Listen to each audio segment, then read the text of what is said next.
Morning, everybody. Our speaker today is Greenwich First Selectman Fred Camillo, and he's going to be speaking about challenges that he's facing and that the town is facing. Fred is a lifelong Greenwich resident who graduated from Greenwich High School in 1980. He is currently serving his third term as First Selectman after serving 11 years as our state representative for the 151st District and as Assistant Minority Leader in the House. His professional experience includes being a small business owner, having been one of the founders of Greenwich Recycling Co, and working as a high school teacher, baseball coach, and real estate professional. So please join me in welcoming Fred Camillo.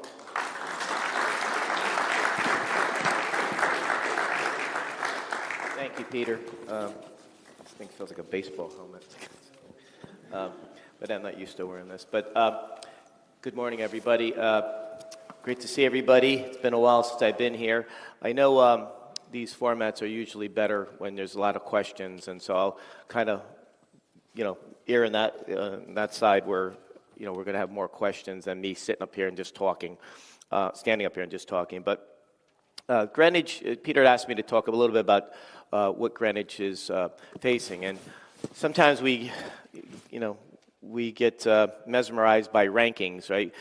Thankfully, we are rated, at the top of the rankings that really count, right? Public safety.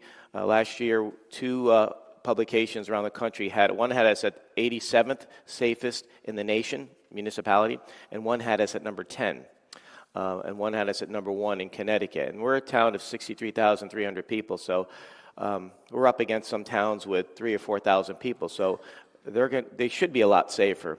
So that just shows you how well our town is run with our police department and our fire department and GEMS and our emergency operations director, Joe Lasella. They're doing a great job. So Greenwich has a AAA credit rating. We have, for all intents and purposes, the lowest mill rate in the state of Connecticut. There is one town that's a little bit lower, but they have about 5,000 people in it. So we're really up there where you want to be. That being said, we face lots of challenges, and if you don't evolve and you don't keep working at it, you will start to slip. And being in the Northeast, right, we're not a tax haven state, so we lose a lot of people every year to those states that have lower taxes and have maybe more sunshine than we do. So we have to do things better, and Greenwich always does do that, but we have to keep evolving. So we're looking at things like we have zoning mandates coming down from Hartford. So I'm sure you've heard 830G, probably sick of hearing about it, but just a quick reminder, we are doing very well. Just 4 years ago, we were at 5.2% of the 10% that we need to get to. We're about 5.8 now, and Greenwich communities, and I know you heard from Sam and Tony a few weeks ago, when they're done with the projects over at McKinney Terrace and at Quarry Knoll and finishing Armstrong Court, Sam was telling me they should be around close to 7%. He thinks he may be a little bit over at some point. That's huge, and that actually gets us to a 4-year moratorium, but we got to get to the 10%. And so we're going to keep working at it, and we're trying to do that so we get the state off our back, and we don't have developers circumventing local control of zoning. So even as I mention all the time, the governor always says Greenwich is doing a very good job. We're doing it our way. No one knows their towns and cities better than those who live there, not Hartford representatives and senators. So we'll keep working at that. Another challenge we face is our dated infrastructure. Every single town, all the municipalities, all 169 face the same issue. Infrastructures are over 100 years old, so when they were built, they weren't built to withstand the kind of development we've seen in the last 40 or 50 years here. So when we get rain, right, a lot of us don't sleep at night because we know people are going to flood. I talk from experience. I've flooded 5 times in my life, both in Cos Cob and in Byram. So it's an unsettling feeling every time it rains. When you get 8 or 9 inches in 9 hours like we had in Ida, nothing you can do about it because it just overwhelms the drains. But last year we had 8 or 9 inches in 36 hours in September, and it was okay because it gave the drains some time to take in the water, give them a little bit of a break. So if it's spaced out a little bit, we can handle it. But if it comes all at once, you can get 3 inches in an hour, you're going to have flooding. So that's always an issue, but I know one of the questions, I don't want to steal your thunder, but the town is working really hard on that. And certain areas we can do some things. We've put millions of dollars into Pemberwick, some through ARPA funding, and that's been an issue there since at least 1955 when literally houses were floating down the Byram River. So we're making great progress there, but it's not done, but we're making some great progress there, and I'll certainly go into more detail when I get the question. But, certainly, there are some areas where houses were built 50, 60 years ago in the valley, not much you can do. I've suggested if we bought them out and made a retention pond there, DPW agreed with me, that would solve it, but that sets a precedent, right? And so the town, and I see Harry Fisher's here. I don't think the BET is going to allow me to go around and give out money for that because that sets a precedent. And where would that end? And you got a hard enough job as it is, right? You don't need me adding to it. So, those are lots of things. Crime, right? I just mentioned how safe we are, but we're still a target. I think Rye, New York set the record last year of most vehicles stolen. When we leave doors open and key fobs in there, they're going to get stolen. But, they know that. And a lot of these crime rings are coming from Waterbury, from Hartford, from South America, believe it or not. Our department, police department, is in touch with the FBI routinely, regularly, and we get all of these guys, but it takes a while sometimes. And so, all we can do is to keep telling people, if you can put a camera on your house, do that. Lock the doors. Take the keys in. If you like dogs, please get a dog. The number one deterrent is the sound of a dog barking, followed by light. Then comes the alarm, believe it or not. So there's certain things we can do, but we have to, again, keep on top of it because it's only getting tougher out there and more difficult and more complicated. But we have a good team in town. We're blessed with that. So we'll keep going on there. I can go on to a few more, but I know you want to get to some questions, so I'll stand down and listen. Thank you, Fred. So yes, so these are questions. These are questions. I think I just spoke into your mic. These are questions that the members submitted to me in the last week. Fred touched on a few of these topics, but perhaps he will want to expand on it. So the first one has to do with clear cutting of trees. The RTM is considering an ordinance to control clear cutting of trees on private property. The town attorney says an ordinance must first go to the Board of Selectmen. Do you support an ordinance like the one the RTM is considering? Thank you, Peter. So just an update on that. So the people who are bringing that ordinance forward, it's been ruled out of legal order, so they're going to come back with something else because there's some things in there that the law department had an issue with. But I spoke with one of the people behind the ordinance, and their concern is that a lot of clear cutting is going on private property. So now they realize that they have to balance this because private property rights are a big thing. Right? None of us want to give up private property rights. But we also know that a town has to have some type of structure in place where people, you just can't do anything to your house, right?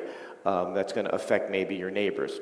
So they're going to circle back with us and come back with something that balances private property rights with aesthetics. And trees are a good thing. They're healthy for us. They look beautiful. We've seen, unfortunately, a couple instances where people a developer has gone in and clear cut some things, and in one recent case, the project didn't even get approved. So those trees were cut really for no good reason, but I guess something else is going to go in there, but not what was planned.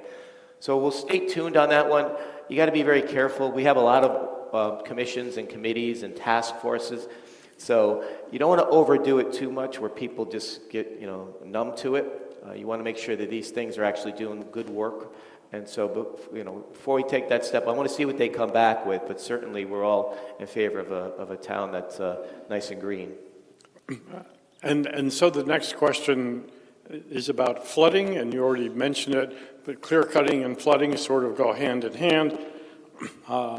The Public Works Department developed several elaborate solutions to control riverine flooding in central Cos Cob.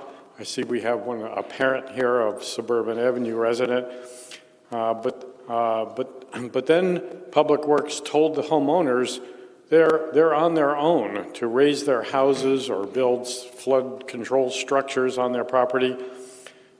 They say much of the flooding can be blamed on the dozens of subdivisions the town approved upstream over decades.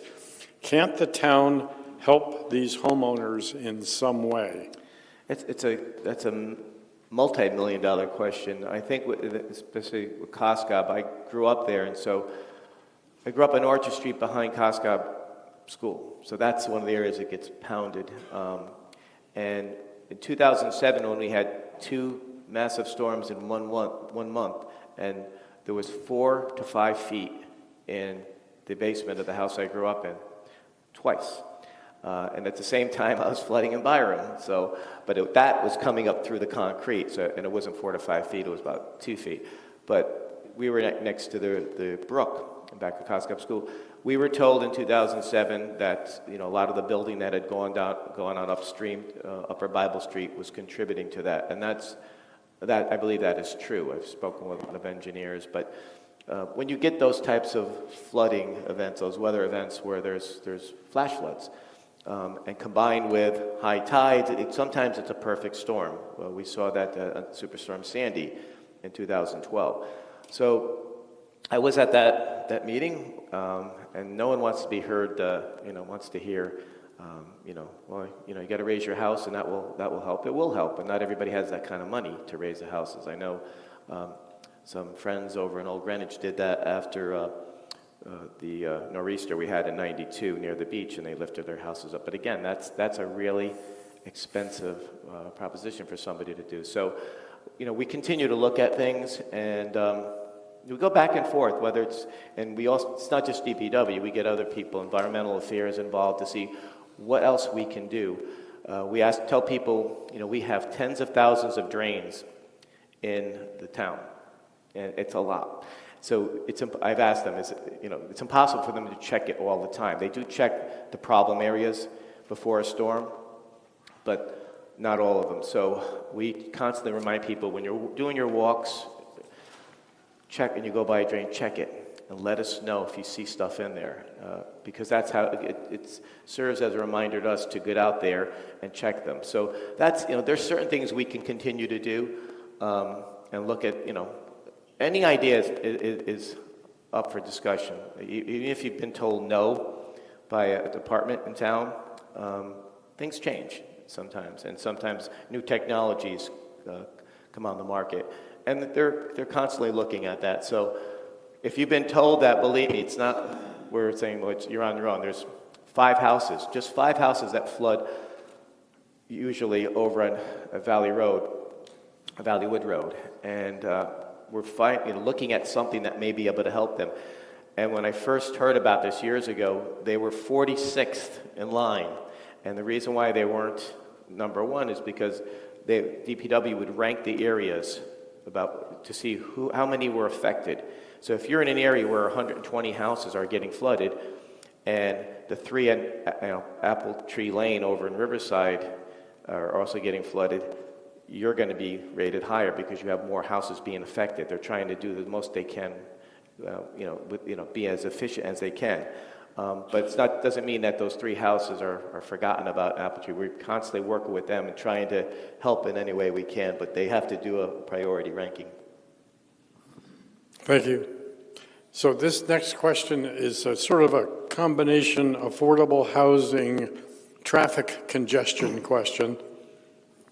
Greenwich has a shortage of housing for its workforce. Much of the low-paid workforce of Greenwich restaurants, retail stores, and others, those people commute to work by car, contributing to our hated rush hour traffic congestion.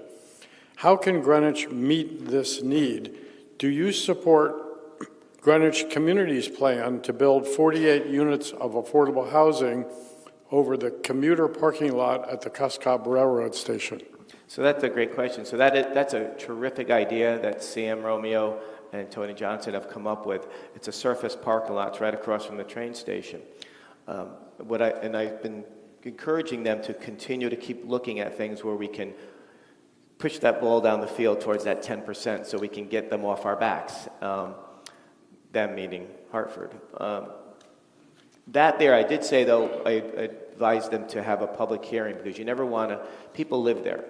And if I'm reading something and I say, well, there's another development going up across the street, even if it's a surface parking lot that doesn't really look that great, but where you've previously saw nothing, you may see something. So you're going to get riled up, right? So I said, you have to explain it. Anytime you do something, you have to explain it and try. I've learned this a long time ago from a lot of mentors. You got to try and bring people along with you and listen to them and try and get some ideas, because if you come at them, right, they're going to get their back up and they're going to fight you on it.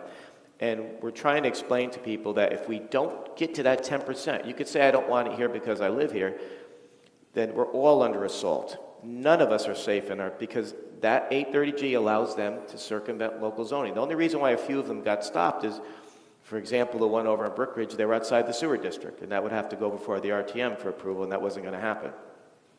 So it's got to be a really compelling reason to stop one of those things, and it's hard to. So, you don't want to be in a one-family zone and all of a sudden have a three-family house next to you. No one wants that. Hartford doesn't care, but no one wants that. So, in the suburbs, I should say. So, that law is 33 years old. There's 169 municipalities in Connecticut. Only 28 have met the 10%. It's a failure. It has failed miserably.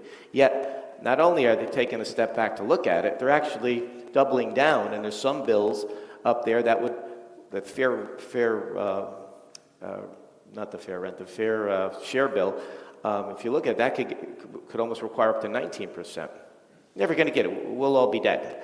So, but we want to do it right. And if you go by Armstrong Court, I mean, I grew up there as a kid. My grandmother lived there. That's what they look like. That we didn't know any difference. But you look at Armstrong Court today, the way it looked, right? It's not attractive. Right? It doesn't look nice. Look at it now.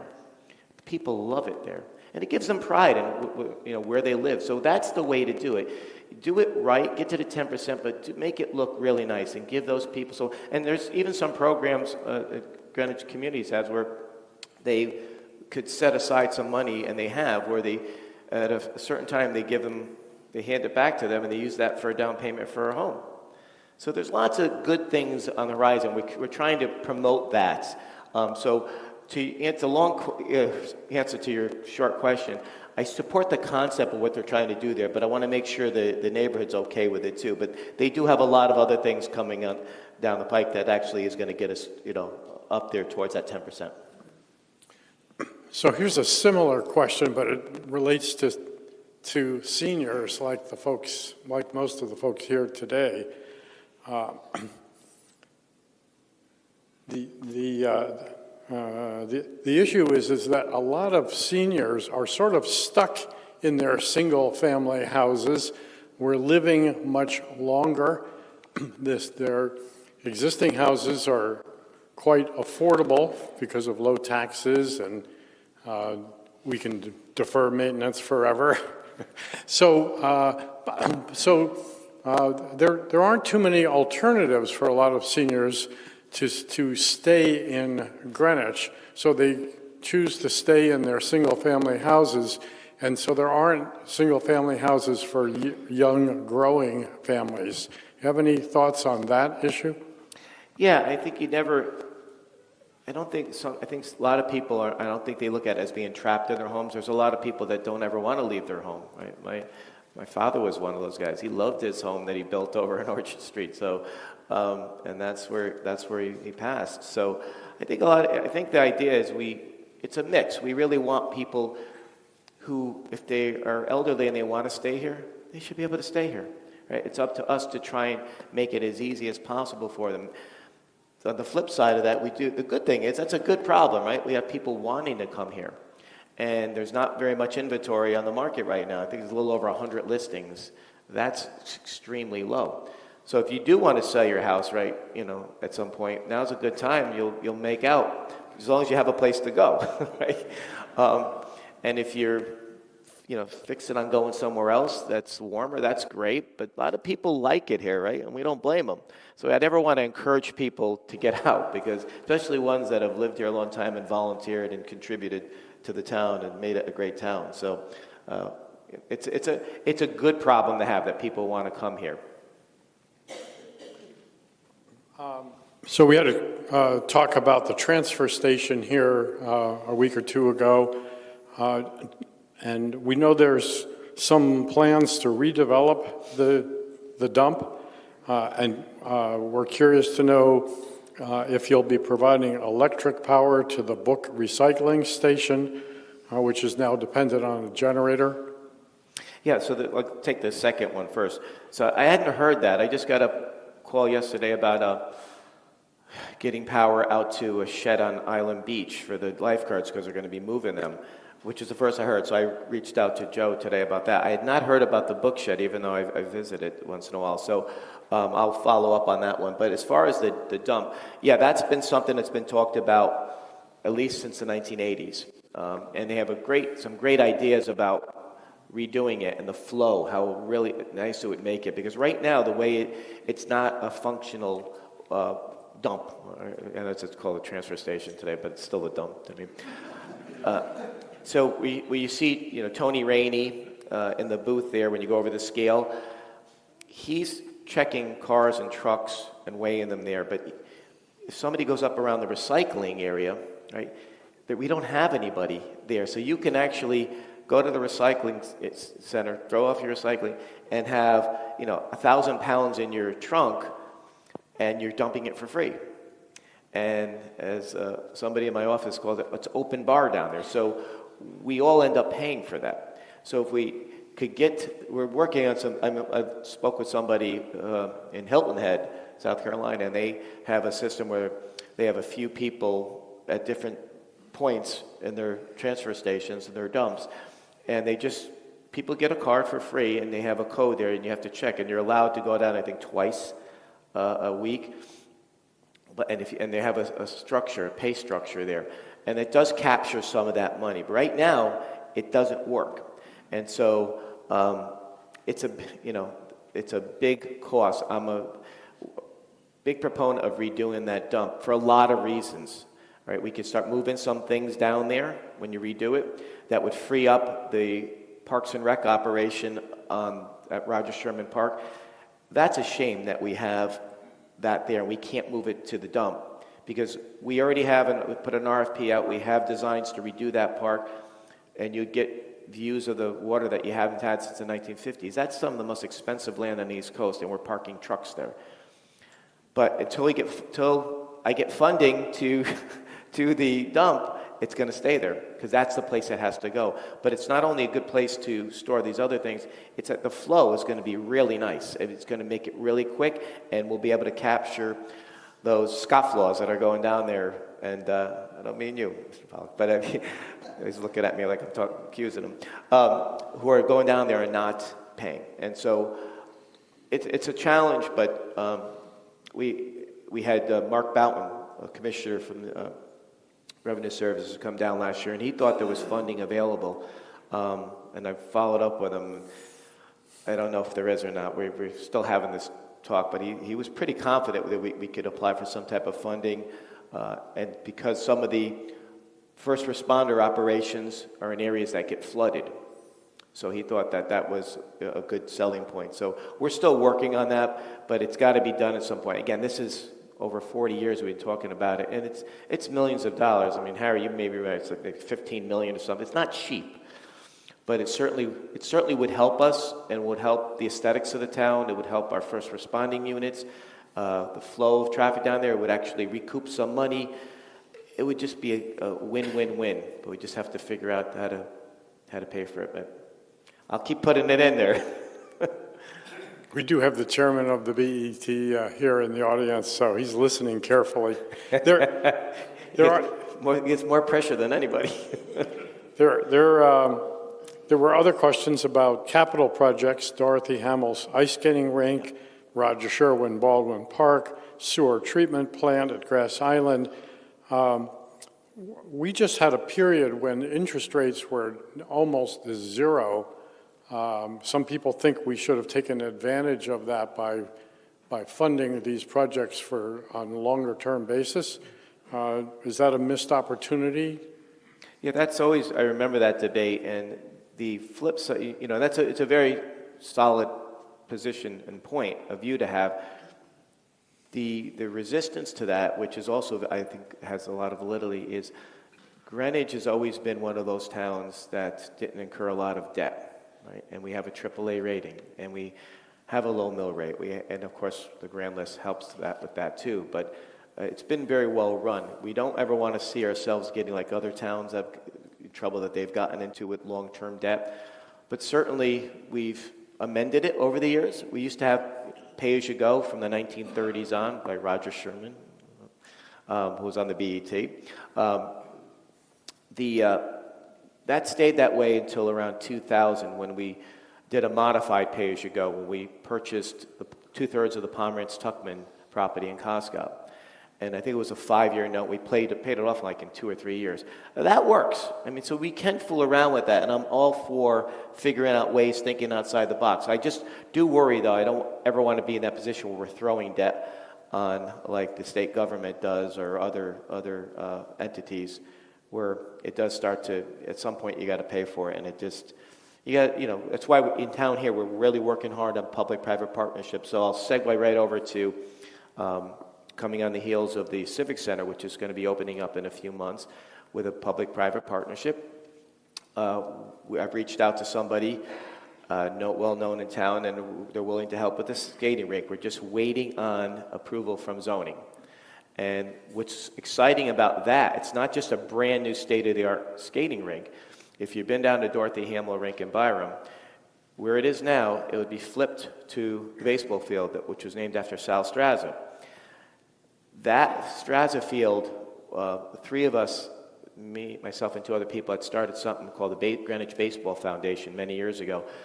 And we had Major League Baseball, a guy named Murray Cook came down, who was also a GM for the Yankees at one time, and he helped us figure out where to put the field, where fields are going now because of the sun and where it would be in the batter's eyes and the time of day.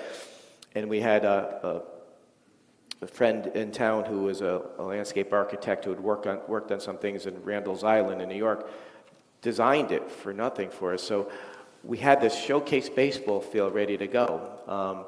And it stood there, and we needed some funding. So this actually is going to give us that baseball field with dugouts, right? And it's going to be regulation 90-foot diamond that we have at the Straza field. So it's just being flipped, but you're going to get 2 first-class facilities there, where right now they're very subpar.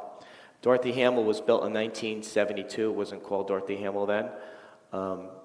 And I remember skating there in 1972. It was just a slab of ice and boards. Then they put a roof over it. And then one side, it was done piecemeal. And it's one of the worst rinks in Fairfield County.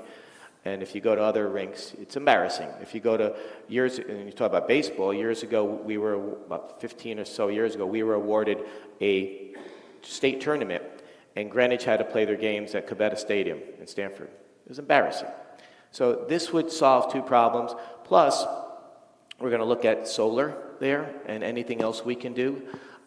We heard from the residents they wanted some walkability, so we have designs to put a sidewalk all around there for the people in McKinney Terrace and on Sherman Avenue, so they can walk around there.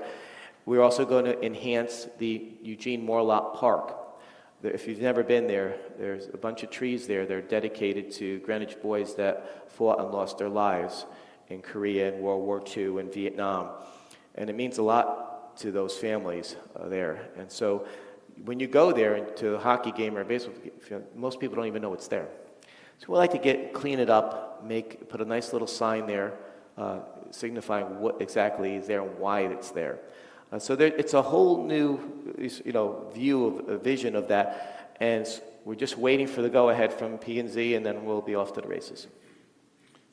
Another capital project in Glenville.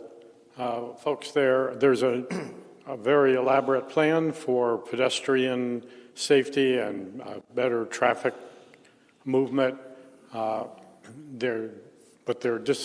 People up there are disappointed that there are no funds in the budget for that to implement that project. Are you thinking of an interim appropriation? Yeah, so thank you for the question. There was two things there. There was a sidewalk we promised to get done and put in the budget, which is in the budget for Hawthorne, which would connect those neighborhoods over to Weaver Street. And then the other one was dependent upon grants that we were getting from the state. And to make a long story short, about 3 or 4 years ago, we were ready to go with that, and then a few residents came out concerned about some tree cutting, even though there was more trees going there than we were taking out, and that caused us a year delay, and then we're right into the pandemic, and then all of a sudden the prices went up, and we had to rebid it, and so the latest update on that is, and we just did something with Glenville, is DPW is fairly confident that we're going to get some funding again, and it should be all paid for. So yes, and we had already said publicly we would go for an interim, but it's almost all going to come back to the town. I think it's almost $6 million. We put it back in the budget. Yeah, so it's in the fiscal 25 budget. Yeah, that's right. You did it the other day. So that's all. That'll be taken care of. And Breaking news. But the construction won't be started until probably into next year. But and thank you for doing that. But most of that is going to come back to us in funding. So we're confident about that. And again, the other sidewalk is already in the budget. So you mentioned planning and zoning. There was a proposal in your budget for an additional zoning enforcement officer, also for a sustainability coordinator. The BET cut both of those proposed positions. Mr. Fisher is smiling. Is there a better way to budget that doesn't get people's hopes up and then dashes them? Well, first, before I answer, I mean, in defense of the BET, their job really is, it's not to be a rubber stamp for the First Selectman or First Selectwoman. They really have to vote on a budget that they think, delivers the services, keeps taxes low, and keeps order, public safety, public health. And we go back and forth, and we should have these disagreements, right? I mean, Harry and I are great friends, right? We don't agree on everything. But this year that we submitted a budget that overall had a net decrease of 4 positions. So these 2 new ones really it was still a -4. We thought that they paid for themselves. And certainly the sustainability one, I thought really would help pay for itself because of potential grants. We get a lot of grants, and Taylor Fairburn does a great job in our community development office. But it's impossible. I mean, his job really was for community development block grant issues. But we send him to chasing down everything else too, and it's very time consuming. And just to show you how much even though I think we do a very good job with the grants, we miss a lot. I was driving to Town Hall about a month and a half ago, and I heard on the radio about a federal grant program for people in flood-prone areas where there's nothing you can do, and there'd be some money. I said, I never knew that. And so we tracked it down, and there's something in the state, apparently, so we're looking, and if I wasn't listening to WCBS radio, I would never have known it. So I think that position would absolutely pay for itself. especially with the weather events that we're getting. That problem's not going away. So I thought it was a very well thought out and, defensible ask, but, we'll hopefully go back next year and we'll try again. So the RMA, of course, is completely nonpartisan, but we did get questions that are of a partisan nature. One of them was asking about the, I'll call it rift within the Republican Party in town. What do you see as the future of the Greenwich Republican Party? I think it's bright. You're always going to have these things. I remind people, 20-something years ago, I was the chairman there, and I came in. It was split down the middle, and it took several months, several heated discussions on the phones. I don't think there was email then, or there may have been, but it was not as prevalent today. It happens. It happens all over. You see it in both parties. You see it in other towns. But things will get better. I know it's a toxic environment throughout the country. But if you look at our history, in the 60s, it was like that. People thought it was the end of the world. We do come back. Back at the beginning of the founding of our country, look, you think the campaigns are crazy today. Look at some of those by Jefferson and Adams, and they were pretty brutal to each other. And then things kind of became civil over time, and then it's swung back a little bit again towards that. But I think one of the differences is social media.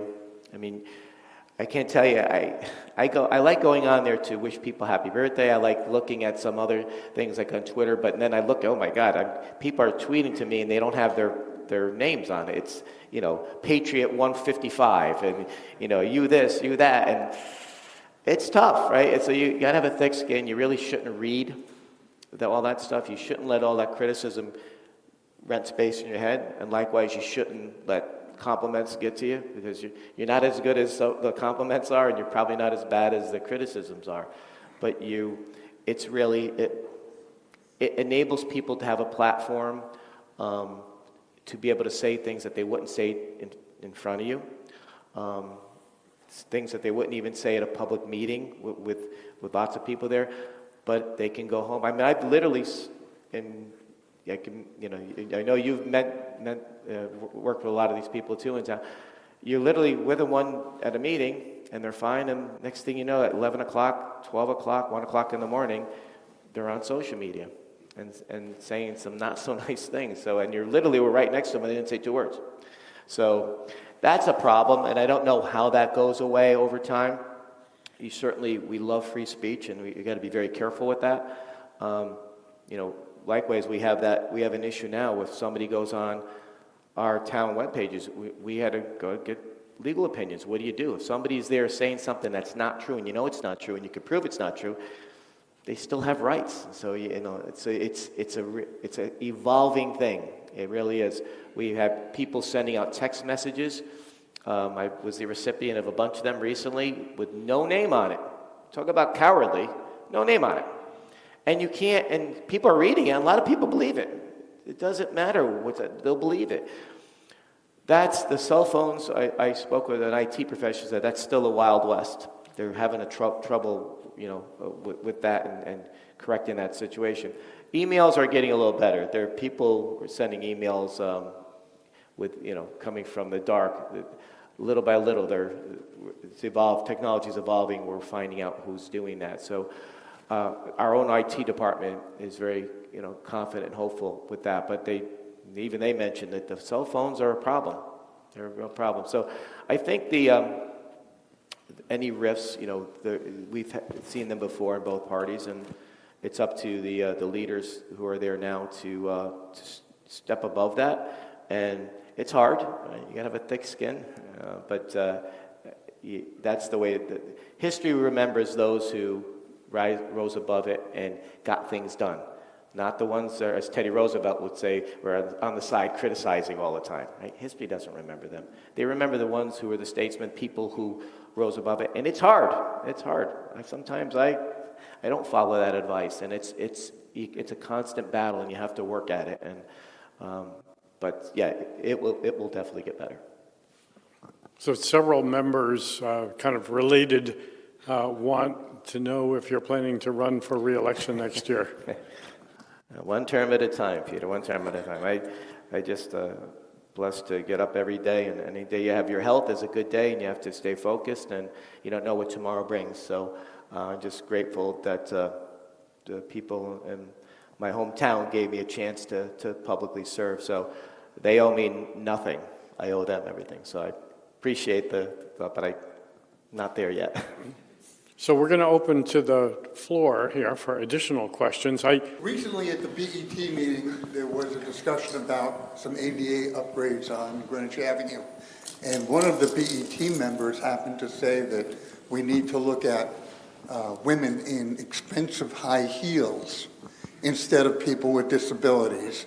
How can we have a BET where we're not sending our best and our brightest, where we don't have people who are following the law, which is ADA? How do we allow that to continue to happen? And what can we do to bring our town into compliance after 50 years of architectural barriers and then 30 years of ADA? Yeah, so what Alan's talking about, and thank you for the question, Alan, is it's the law is you have to be ADA compliant, but we also want to be, and thanks to largely in part to your work, ADA inclusive, right? We want people to be able to go to places, get to places to and from safely, just like anybody who's healthy. We've been warned already about that, and so we're going to end up getting fined if we don't do that. And luckily, and sued. Fines would be nice. Sued, but the You're going to get yes. So everything we're doing now. We're incorporating that into it. So when you see us fighting, when we had a grant a year and a half ago for $2.8 million, it would have redone one of the intersections like we did up in the middle of the avenue, and it would have taken care of that 100%. And it passed for over a year. It passed everything. And then our rules state that if one member of the RTM appeals it, the RTM can take it up again. And they got, I don't know, about 20 people or so to appeal it. And they threw a lot of misinformation out there, and including, some of our zoning professionals on the board, or volunteers on the zoning board, said that a lot of the information was wrong, but people voted on that. So what they did is they said, no, we don't want that grant, leave it alone. So that $2.8 million went back to the state, and guess what? Another town claimed it. So now we actually do have to do that now. And guess what? Who's paying for it? Your tax dollars. So elections do matter, and you should take a look at these things, because it's frustrating when you see the DPW professionals working on a grant and getting it, and we were so happy and we worked. Every single concern was addressed, and that plan was done over and over and over. So the same thing's going to happen now, but we're paying for it. We're amending it a little bit. It's not going to be as pronounced at that of a bump out, and I don't care if they like that saying or not, but it's going to be very similar to that. But we're going to be, I asked if we can try and find another grant, and they're going to look, but we have to do it. So we have to do it. We have an agreement, and yeah, it's yeah, yeah, yeah. Absolutely, yeah, and it's probably a little more than that, but that's okay. But it's got to be done. There's no question. So it does. That's the frustrating part, is that you just sometimes it's like you can see it's like a death by 1,000 cuts. Somebody gets up and says something, and then the next thing you know, and some of them knew it was bad information. So, but it is what it is. We will get it done. Yeah, yesterday I picked up a budget from the BET dated November, and I see that healthcare benefits are going up from $48 million 2 years ago to $60 million. So that's like a 25% increase. I'd like to know why is it going up. The other thing I'd like to know is the cost per pupil. In Utah, the cost per pupil was about $7,000 a year. Now, in the East Coast industrial communities, it's over $30 million or $30,000 per person. I just wondered what it was in Greenwich. Per student, it's in the 20s, is it? I don't. It's a lot. But Because in New York, it's yeah. more. And then special ed has caused some of that. Yeah, Bart, I mean, if you look at that other parts of the country, it's like, it's night and day. Yeah, and what bothers me is that our costs, we don't get too much a deduction on our taxes for all the money that we have to pay here. And a lot of that is for education and other things.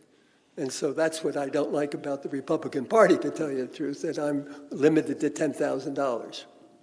Well, that was it. Yeah, that was something that was passed in the 2017, I believe. Right. Yeah, that I think was a dig at the certain states, because in a lot of states that doesn't really come into play with a lot of people. I think it was hurtful to a lot of people. But some of the states I could see where the proposal came from, but at the end of the day, it was, none of us liked it around here, obviously. But, I mean, look, the history of the Republican Party really has been, in Greenwich, they've done a pretty good job at keeping taxes low, the lowest, and it's the envy of the state. So, I mean, every once in a while, something's going to get done in Hartford or Washington that none of us agree with. So, but yeah, it is. And it's, when you look, I always say this, if, God forbid you get sick, right? You live here and not in Utah or North Dakota, or no offense to those states, but they're not. We are 30 minutes from New York City, best hospitals in the world, right? So we have a lot of things. We're close to Boston and New Haven. We have an educated citizenry. We have just a hospital in our town. We have a public golf course. We basically have an airport. We have so many things. So yes, that's going to come with a price tag, and I'm okay with that. But to your point, that's why guys like Harry Fisher and the BET, right, they keep pounding me when I put a budget there, because they're saying, yeah, we get it, but people are on fixed income. So it's a balance, right? We want good things here, and we'll do the public-private partnerships to get them done, but it's an expensive part of the country to live. It is. And again, I don't have all of the statistics and the pages off my top of my head, but we try to keep, it goes back, we have several different bargaining unions here. And so they've done a good job at because you look at a lot of towns, it's a lot more than that. So it's back, but you also want to make sure we have, arguably our M&C, our department heads, are not paid as much as other towns. And that's been a back and forth. And so, we've lost a few to other towns. So you got to make sure, I mean, our teachers are well paid, which is a good thing, right? We want our teachers well paid. But it's a balancing act. You don't want to underpay because you'll lose them. Certainly you don't want to overpay if you don't have to. So I think for the most part, we're not perfect. But I think the record shows that we've done a pretty good job, and the BET and Mike Mason as our labor negotiators done a very good job. It's not easy. In fact, for as long as I can remember, one of the unions, I won't mention, public safety, was always back and forth. There was a battle my first 3 years there, and this year was relatively calm, and they were pretty happy, which I've never, and both sides got certain things. So sometimes if you dig into the details a little bit more, and I'd be happy to go over it with you at another time, but usually it works out pretty well. Tim? Turning to something you do have some control over at least, and that's parking, especially in the Greenwich Avenue area. Municipalities on either side of us, Stamford on one side, White Plains on the other, have parking structures to multiply the amount of parking they have available. Personally, I stay away from Greenwich Avenue because it's so hard there, even with the parking lots. Is there any plan or thought to ameliorate that? And if you don't want parking structures, what is it? Thanks. Yeah, it's a great question. So, no, short answer, we don't want standalone parking structures because they're ugly. And Greenwich would become like other cities. So that's what you don't want. What we are looking to do, if you look at the garage at Town Hall, on the left side, that's actually multi-layered. And you don't even know because it's built into the grade. So I don't want to jump ahead of myself, and I don't want to overpromise and underdeliver. I'll do it the other way around. We're looking at some potential game changers right now. One of which I will say is the Board of Ed. We found a nice spot for them, and they want to go to it. We're just working out the details. Once that happens, the committee I put together that was run by Andy Deuce did a great job about figuring out the details about that building and what we can possibly do. Once that, please God, that agreement gets done, we hope, that frees up a $100 million property that right now is housing a government entity. And the building's fallen apart, and it has been for decades. So the plan would be to put another group together to work with the public to see what we want there through a public-private partnership, because you're looking at probably, the two estimates I heard, one was 25 million, one was 50 million, and I think the 50 million is more accurate, about fixing up that building and really making it nice. But when you're doing that, if you look at the building and the parking lot to the left, near the ball field, that's been talked about for a long time, and I think that's a perfect spot to do below there and into the grade to get another 100 spaces there, right in the middle of the business district. I spoke with a commercial real estate broker last night about some plans that they're going to be presenting about other areas near there where you can get 75 or 100 without doing parking structures. It's not easy, and sometimes if you do a public-private partnership, we've already looked into this at Island Beach, the developer's going to want something more than the parking there. So we'll own it, we'll make some money, we'll get tax revenue, but it's not worth it for them for this parking. So what else do you want? Some of them came with housing, which I thought was a bad idea for that area, but if you put some offices, some restaurants or something, now you have something going there. I think that makes sense because surface parking lots really are a waste. If you look at the one across from the Boys and Girls Club, that's perfectly made for you want to go into the grade of the on-ramp to put another level or two there, and you could put a park on top of it and make use of it, but also get more spaces. It's just a surface parking lot is a waste. So we're looking at a lot of those things. In the meantime, we have, in the last 4 years, we've taken the meter feeders, people who work on the avenue. We opened up 200 spaces in lots off there. And 200 people have taken advantage of that. So that means 200 spaces were freed up, and it's still nowhere near efficient. So that's how this has been going on since before I was born. But we will get to something there, and I think that Board of Ed really could be the catalyst for that whole area if you can get something there under the ground. But it's got to be a public-private partnership, I think, because it's going to be very, very, very expensive just the building alone. We have two more questions to close this up over here. Fred, I have a question. Does Greenwich have a policy on Airbnb as far as regulating it?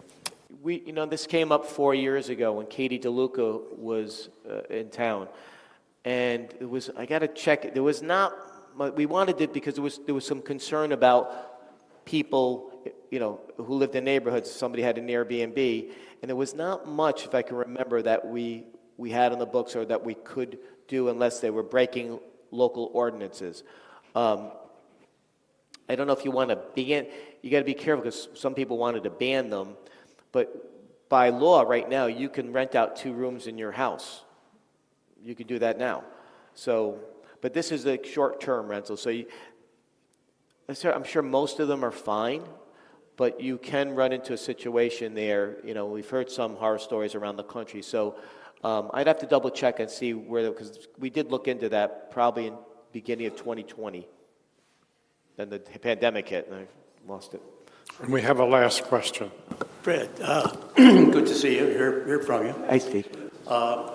Would the town, you mentioned the dump, would they be interested in a technology imported from Europe that would use the trash, wet and dry, as a fuel, turn it into a gas, and then generate electricity? And this could all be done with an ESA energy service agreement at no cost to the town. That's a great question. So liquefying and making energy out of the trash, So European countries do that. Somebody, I think in Connecticut, was going to do that, and I think Scott Kalb was also talking about that when we had the trash task force. I know it's super expensive, but I think the idea is the fuel you would make from that. Apparently in some jurisdictions they actually sell what they don't need to other jurisdictions, so they're actually making money on it too. So, but I don't know do you remember what the cost would be for something like that, Steve?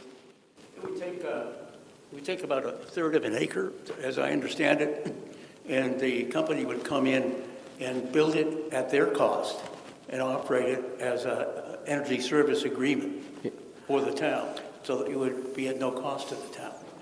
Okay, if you could say, because I know we met with somebody a couple of years ago about that, and DPW, I got them involved with it, but it was the town was doing more of it. But if you could send me that would be great, because it's certainly, that's another idea where, again, whether it works here or not, to explore it, because you're not only being fuel efficient and you're getting money for it, you're actually making money because they were selling the excess, the surplus, to other towns to fuel their fleets, the town's fleet of cars and trucks. So, yeah, if you could send me a note on that, or I'll give you my number after. Yeah. Thank you, Steve. So thank you very much, Fred, for joining us here today. Thank you. Thank you, Peter.